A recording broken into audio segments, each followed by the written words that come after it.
Good morning, everybody. It's a pleasure to be sharing this with you. This is one of the main problems that we face in Argentina. We will not only talk about the productive aspects, but also about the technical aspects. How do we need technical tools to fight resistant weeds? We are going to talk about grass weeds. This grow year after year. We have a scarce tool, so we have to take care of them. Mario will start. He will talk about which is his productive view. We will go then to the southern part of the areas, talking about the specific grass crops, grass weeds in each region. We are lucky enough to work with different administration at different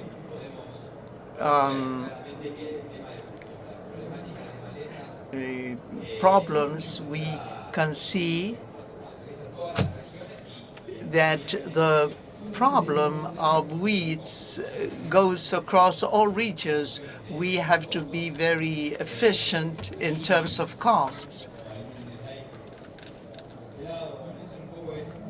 In this slide, we see the evolution of the resistant types of weeds in Argentina. In general terms, from 2010 to now, we have the occurrence of 2 biotypes per year. We will go into each area with the experts in each area to talk more in depth about this. And this chart shows us the evolution of the resistant biotypes.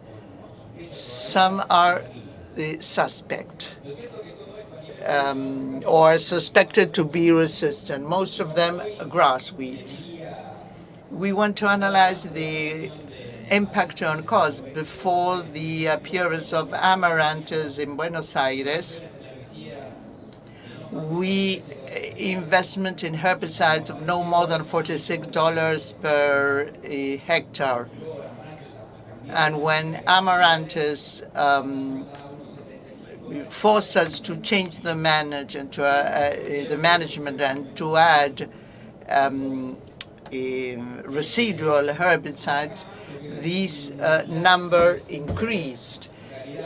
This is a new slide. I considered 80,000 hectares where I show the impact in direct cost of the introduction of grain weeds to this, of grain crops for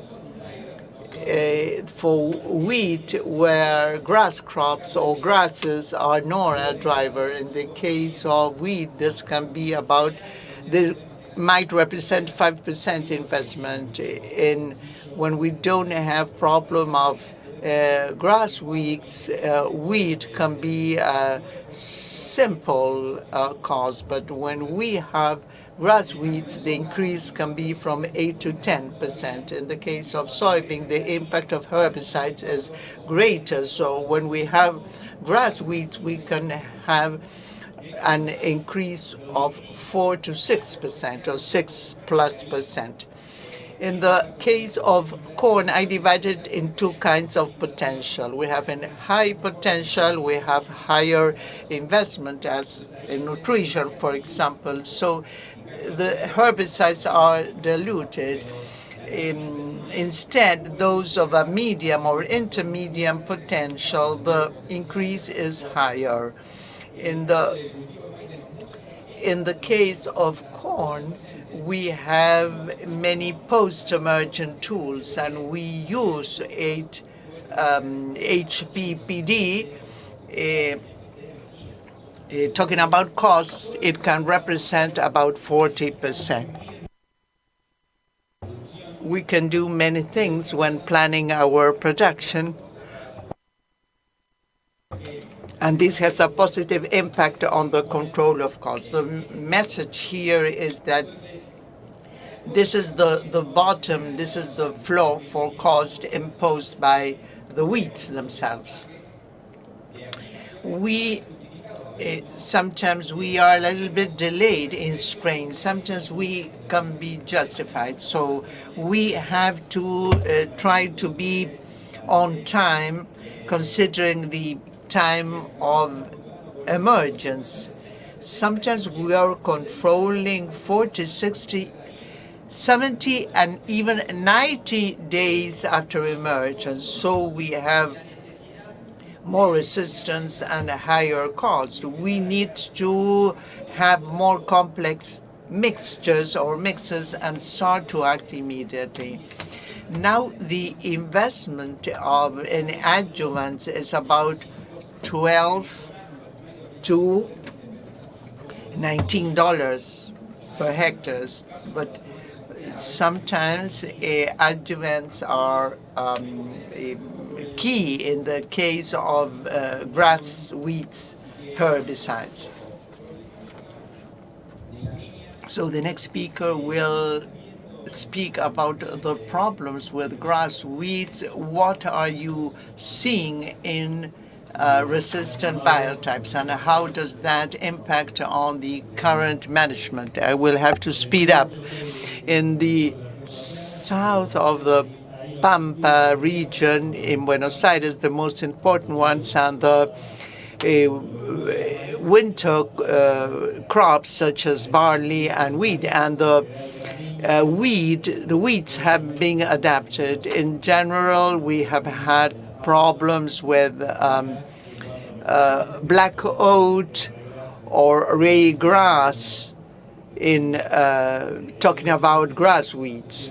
Ryegrass is the number one wheat we have in the region.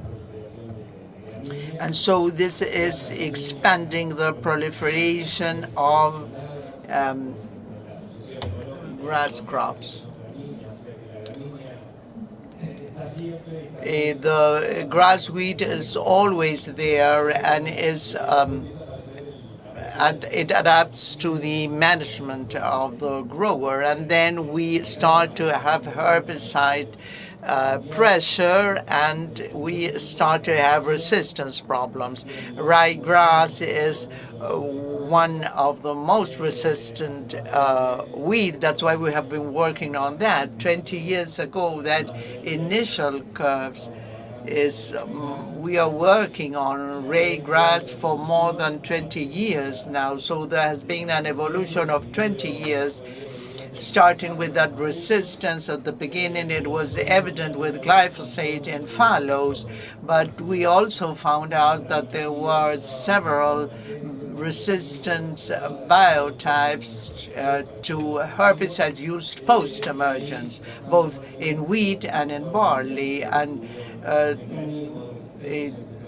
working with Dr. Fonikaris, we detected this resistant mechanism, especially with metabolic mechanisms, and most of the biotypes had this kind of resistance. We also worked with the Aapresid and with other ryegrass biotypes in Argentina, but basically those and the Buenos Aires problems.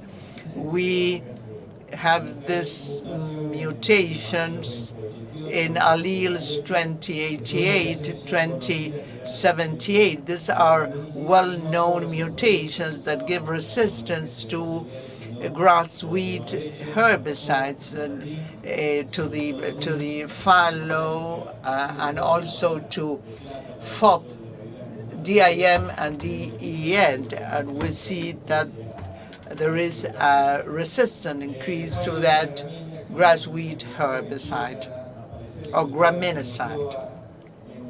Also, echinocloa is a grass weed that was reduced. Also, there is weed associated with corn because we have more corn in the region, and The capine has also increased in the past years. Digitaria sanguinalis has been developed in Buenos Aires, but it is not very resistant. And in the winter is the Echinocloa cruzgali, that is the capine. We are working with different biotypes.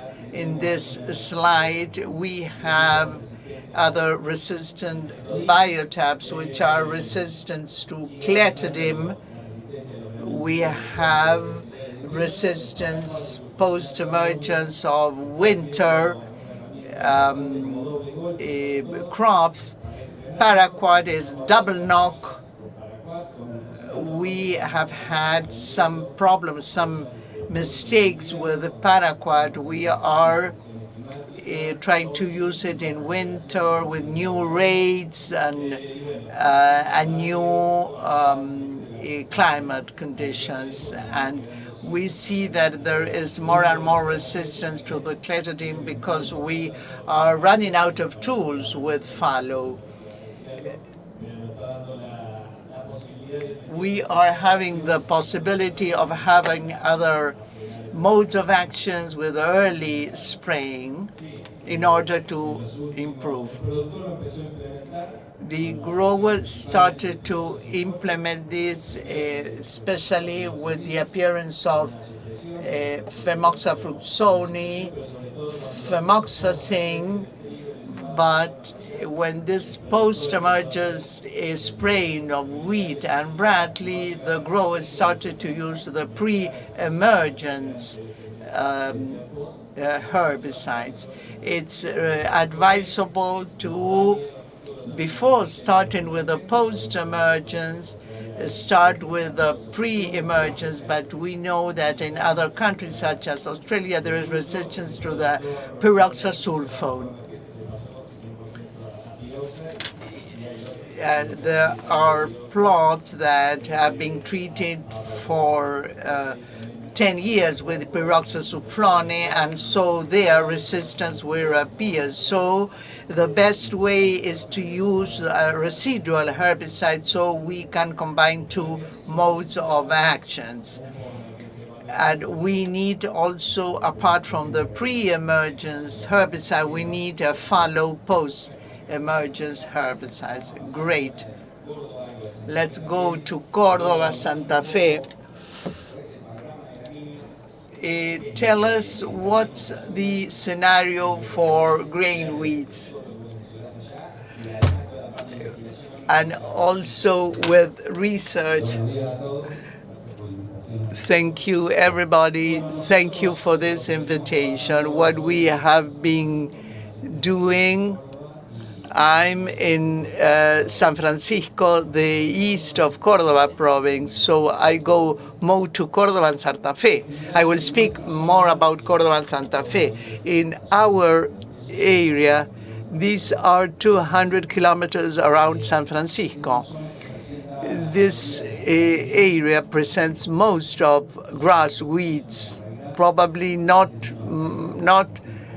as much as raygrass. We have to go further south to find raygrass, but we have the main, which are the Echinocloa, Leucine indica, and others.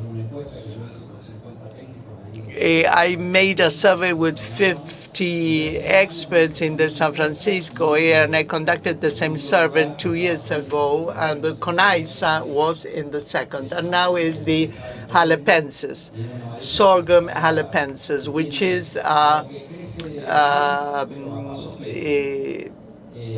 weed that grows slowly but steadily. It's perennial. We are not managing it correctly. We've been attacking it only with grass weeds herbicides, and we see that most of these types are resistant to glyphosate. So we started to pressure with clethodim, depending on the size and the condition. But I think that the most problematic is sorghum halepensis or Johnson grass also. Leucine and echinocloa are annual grasses. And so there is some dispersion. So here we had confirmed the resistance to glyphosate, although we have more Echinocloa colonna, which is the jungle rice, or Echinocloa close gully, which is the barnyard grass. With jungle rice, it has a medium-low resistance, so sometimes we can control it with, if they're small in size, we can control it with glyphosate. By the barnyard grass, or Echinocloa crossgalli, has a high resistance, so we started to focus with aloxifox because of the price. And we found that aloxifox didn't work as we expected. That's why we switched to clethodim.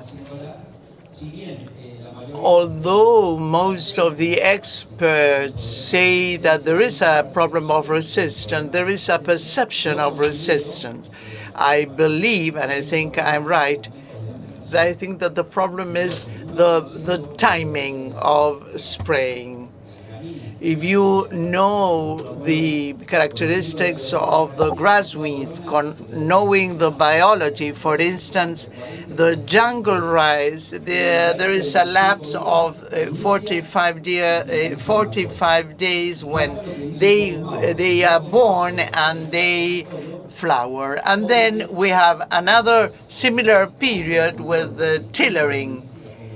And so we see, when I have 3 or 4 tillers, we see that that resistance is lower. So I have to find strategies. I mix, I increase the rate, I increase the frequency of spraying, and this gives a good result, what we have been doing. But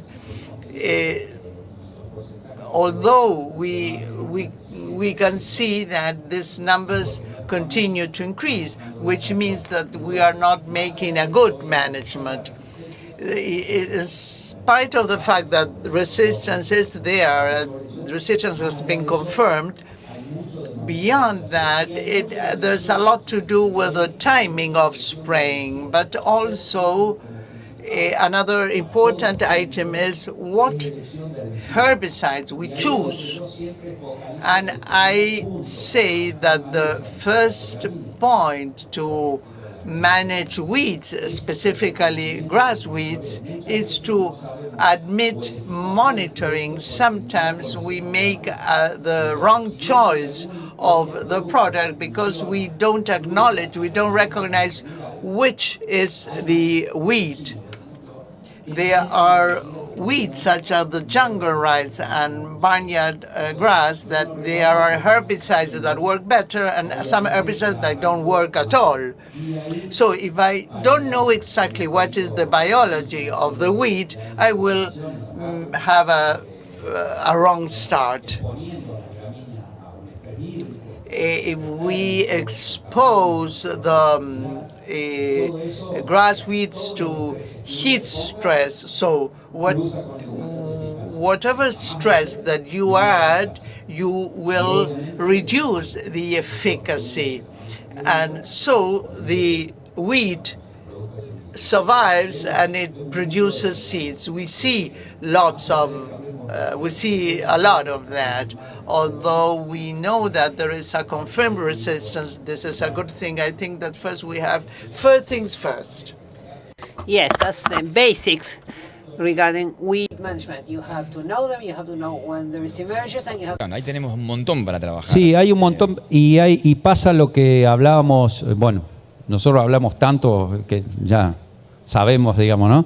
Nos conocemos qué va a decir uno u otro.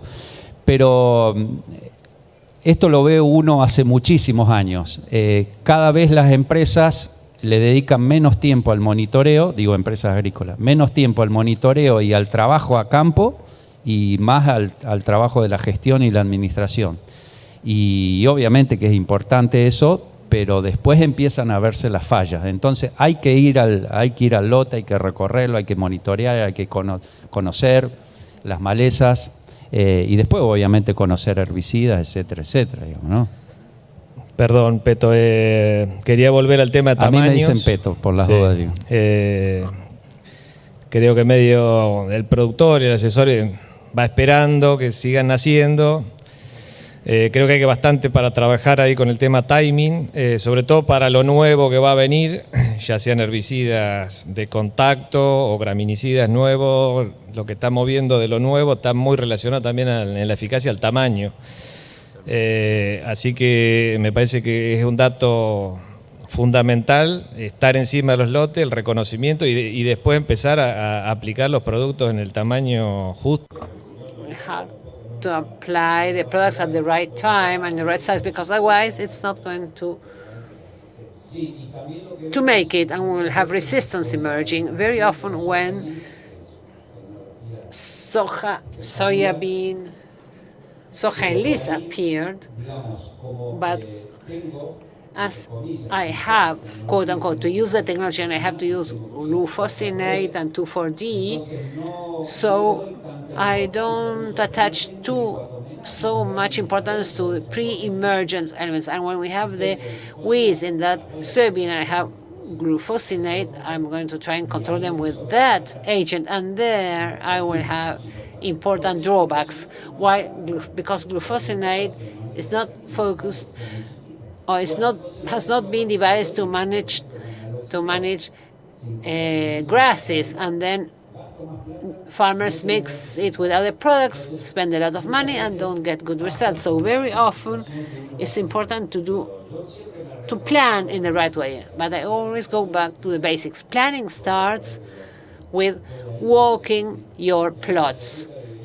So the roadmap should be defined in May. When you start planning a roadmap, a decision-making model, there will be deviations continuously, but you know where to go back. If you make decisions as you move forward, when the weeds appear, well, you will have many problems. Thank you, Peto. Great. Thank you, Ramon. Let's go to Entre Rios now. Andres, tell us about the scenario there, the problems you have detected, and your forecast for the future. Thank you, Mauro. Good morning, everybody. Thank you to those who have invited me to participate in this panel. I will describe the scenario in Entre Rios. In Entre Rios, when we talk about the weeds, the main problem in the summer season is echinocloas. And in that area, in the center and north of the province, we have a higher frequency of echinocloa crossgarly, but we also have colonna. There is a lot of it. And from the center to the south of the province, we have more colonna than crossgarly, but we have both there, actually. So we have both elements. We have a kind of echinocloa with one way of growing and an echinocloa with a differential response to the several of the weed killers that have already been mentioned. So I'm not going to repeat this, and therefore the management becomes quite complex. We have emergence of echinocloa in August now. We have found echinocloa emerging in August, and it may even get into wheat crops. So it's difficult to manage it in a winter crop, but the window of emergence Y febrero hace de que sea bastante complejo el timing, como mencionaba recién Ramón. Es decir, tomar ese tamaño de manejo de malezas de 3 macollos está bueno, nosotros también lo mencionamos. El tema es que llegar con todas esas echinocloas a esos 3 macollos es lo complejo. Y ahí es donde empezamos a agarrar algunas pasadas de tamaño, y es lo que termina haciendo que con una herramienta, como bien dijo Eduardo, descansándonos en tecnología, solamente posemergente, muchas veces empezamos a tener esa falla y empezamos a ver esa falla. Sí, y Perdón que interrumpo y sumo algo. En nuestro trabajo de investigación, cuando trabajamos con biología de Echinocloa colona y Echinocloa cruzgali, Echinocloa colona generalmente en los biotipos que nosotros hemos trabajado entre 45 y 50 días llega a floración. Y hay biotipos de Echinocloa cruzgali que llegan hasta 80 días. O sea que el crecimiento que tiene una en relación a la otra es muy distinto. Y entonces si yo tomo un parámetro de una, puedo errarle con la otra, y si tomaría el parámetro de la mayor, a la menor seguramente la ocuparía, digamos. Pero por eso tengo que también estar fino en el tema de la biología, digamos, y conocer un poco cómo se modifica esa biología, porque incluso Echinocloa colona, colona cruzgali son C4 y son plantas... son malezas que están acostumbradas a inundaciones, están acostumbradas a estrés térmicos, o sea, no le interesa nada eso. Entonces nosotros, digamos, o sea... So we are trying to control a weed, and maybe sometimes we want to have a good performance in herbicides. So you can see here on the left, this is a situation we had in resistance to glyphosate. In 2015, a report was submitted by Mr. Ferrer and Messler about biotypes of Echinocloa cruzgali with resistance to glyphosate and another product. In some cases, there was resistance to both, and some other cases, they were sensitive to one. So a report was submitted by me and Ignacio about resistance to graminicides, and among them, in this report, we mentioned Lofob, a herbicide used in rice crops, but we also mentioned Oxyfob. So we have a technology that may be used for post-emergent weeds in several crops. Farmers believe, well, I have this tool for post-emergence time, so you end up losing control. So the situation becomes even more complex because I have resistance to IMI, to glyphosate, and also to graminicides. So we are still working on clitodin, but the issue is getting worse. And this is quite related to what we have already said, because related to that crop, for example, a treatment was used for 15 or 20 days. Pre-emergence elements were used. There were no issues, but very often pre-emergence products were not used, and 15 or 20 days after planting, we had issues. So sometimes graminicides had to be used twice or thrice or 3 times. So it was a serious issue. And I'd like to go back to the timing, actually, because you should use it when the weeds are small. In ryegrass, we have the same with Echinocloa. Ryegrass starts in February. We're going to plant wheat in June, and during the emergence period, the one that emerged in February, 15 days later, you're already able to use graminicides, so there is selection pressure. So this adds complexity, and the farmers wait, and after that they use the double tool. So the question is, where do we have more pressure, more selection pressure? Well, if we use glypho and glitodin 2 or 3 times, or if we use a different approach, if we could get another tool, another product, and use 2 applications of fallow with different products and different modes of action, and we use pre-emergence tools, from the chemical point of view, it might work. After that, we also need mechanical control or control through cattle. In the winter crops, we have many problems with ryegrass. We have resistance to glyphosate now. We were not achieving a response, but we are working in some areas in the province where we see a loss of sensitivity to graminicides. So in the winter crops, we also have this issue. We have Johnson grass, For 2 seasons now, I have seen an increase in Digitaria sanguinalis, which is quite steep. Many plots are getting sort of mixed with too much Digitalia, and so this should be a warning concerning the problems in the area. We haven't received reports of failures to control, but some plots sort of get dirty, so to say, and so in these cases, herbicides are used when it's too late already, seeds are formed, etc., etc. And going back to resistance to IMAIs in the same populations and others, Echinochroma cruzgali, we use the same IMIs, but in pre-emergence status. And there have been many escapes. Not even with the pre-emergence tools of the same groups we achieved good control. So we have to pay attention to this. That's why those of us who do research and report resistance cases, reporting resistant cases, well, we do them not to scare anybody, but just to do prevention, so to say, so that in their plots, in their areas, telling them there is a problem with a herbicide or with a weed. We do this to issue a warning, to see the tool, to find out the tools that could be used to solve the problem, so as not to exercise pressure with a tool that will not be useful. So we have been working in different areas. There's still a long way to go in Argentina, but it's important to know what biotypes exist, and we should be able to focus our strategies. So have a focused management.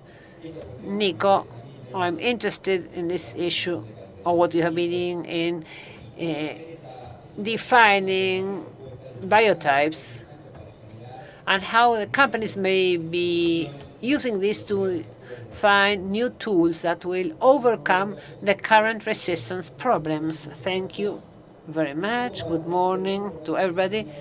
In order to give some figures now, this is the evolution of one of the main graminicides. Last year, it was a market of 25 million liters.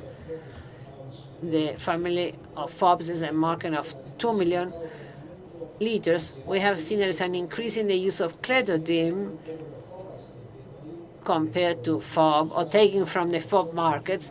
DIMs have been used more than FOBs in the last few years.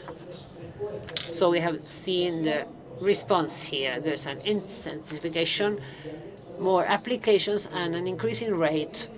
And also in the positioning. In the past, graminicides were concentrated in soybean crops, and now they are used 60-40.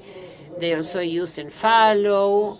They are used on the same crops. There is a rate increase. So there is a selection pressure in all systems, and therefore it's highly likely resistant populations will appear, resistant to both products. So what are we doing as a company? We are carrying out monitoring actions to quantify the resistance.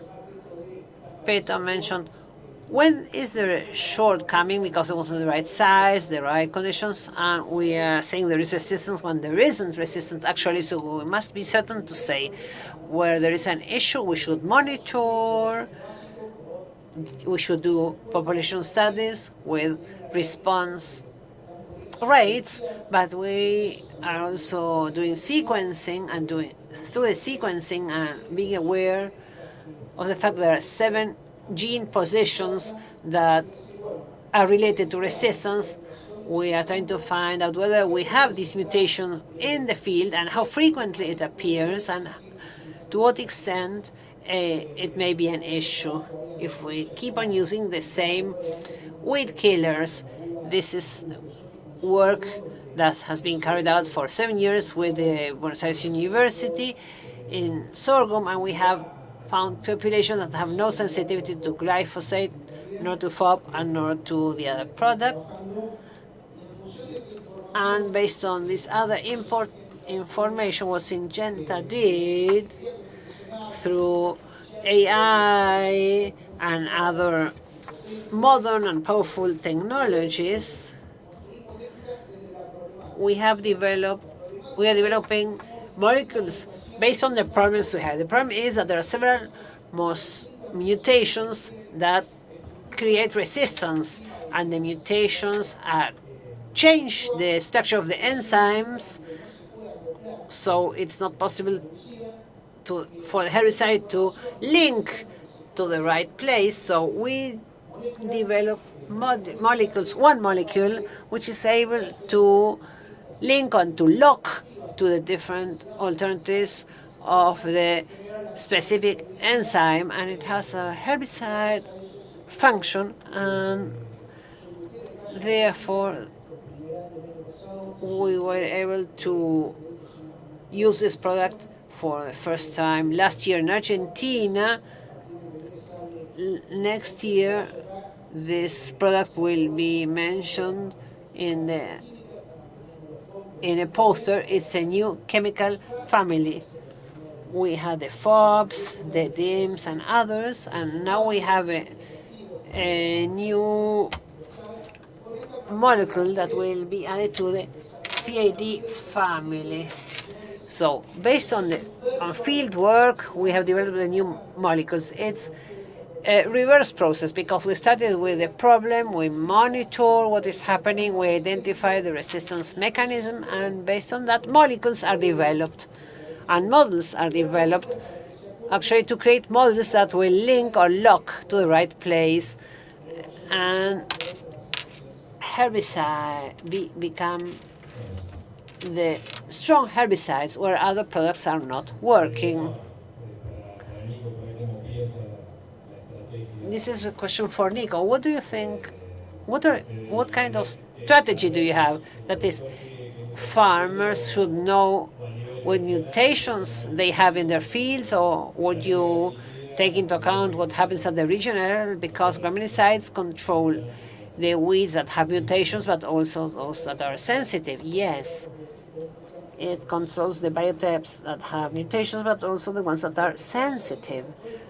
Throughout the development process for this molecule, we gathered plant tissues with the sequencing to find out the kind of mutations while we were testing the products vis-a-vis the various mutations. So we started with the baseline, and the idea is to use this product where the problem exists. In those areas where the current tools available in the market are working properly, well, this is a new product, it's more expensive, so it's not likely farmers will buy it. So it's important to work with specific areas to develop biotypes and molecules that will manage the weeds with herbicides. This is just one product, and I got this mobile. We are receiving questions. We don't have too much time. Now I'm going to put on my glasses. I will be choosing some questions.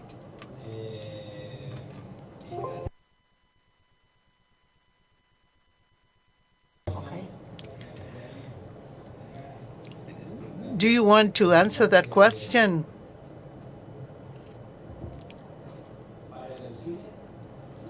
For the Eucine, for Eucine, the strategy for pre-emergence, pyroxasulfone works very well. This is metallochlor. You need to take care or be careful about introducing it. I think that they are the main controllers. Physical also works very well. Also, mixtures work very well.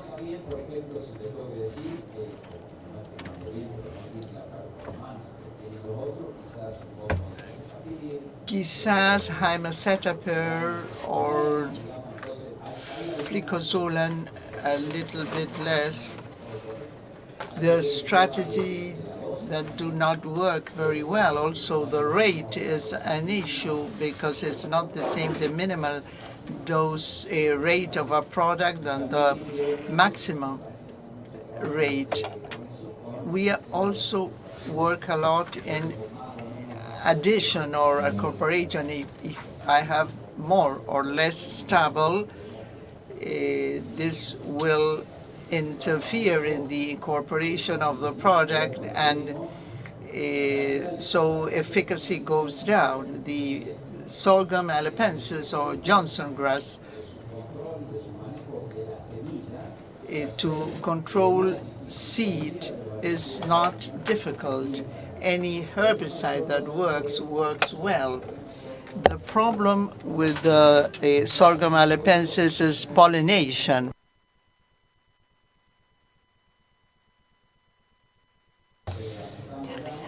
The idea is to apply the imidazolinone when you finish with the soybean, because the sorghum alepensis, it regrows with less strength. Then you have to consider whether in that plot you are going to plant corn or sorghum. Also, you need to take into account the area where you are working in. Also, depending on the regrowth or resprouting, you can treat it with paraquat. The use of this tool, which we have developed for a long time now, has to be combined with a good planning, because sometimes you have to interrupt rotation because there's some crops that work better. I have to look forward. What can I do later in the future? When you spray imazapyr, if I send corn as a first crop mid-September, I won't have possibility to knock in another time, and I will have to spray it in the corn, and I don't want to do that. I need to think of a late corn or in a soybean. So everything has to be planned based on what wheat we are talking about. This would be a good wheat management. The idea is not to throw the imidazolinone and then the problem has been solved. It's not that. It's not that case. You have to consider things in advance. This is a very interesting panel. Probably there will be more questions. If you have problems of resistance or resistant perception, as Nico said, we are going to start to monitor closer what is happening with your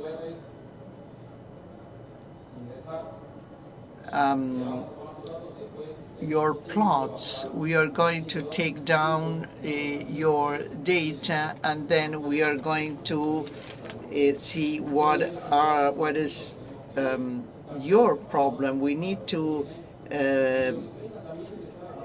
be together, united, prepared to what is coming. Probably we need to get out of the box and start to think differently, because if we continue doing things as we have been doing so far, we won't be obtaining better results. A round of applause for Ramón, Andrés, and Nicolás.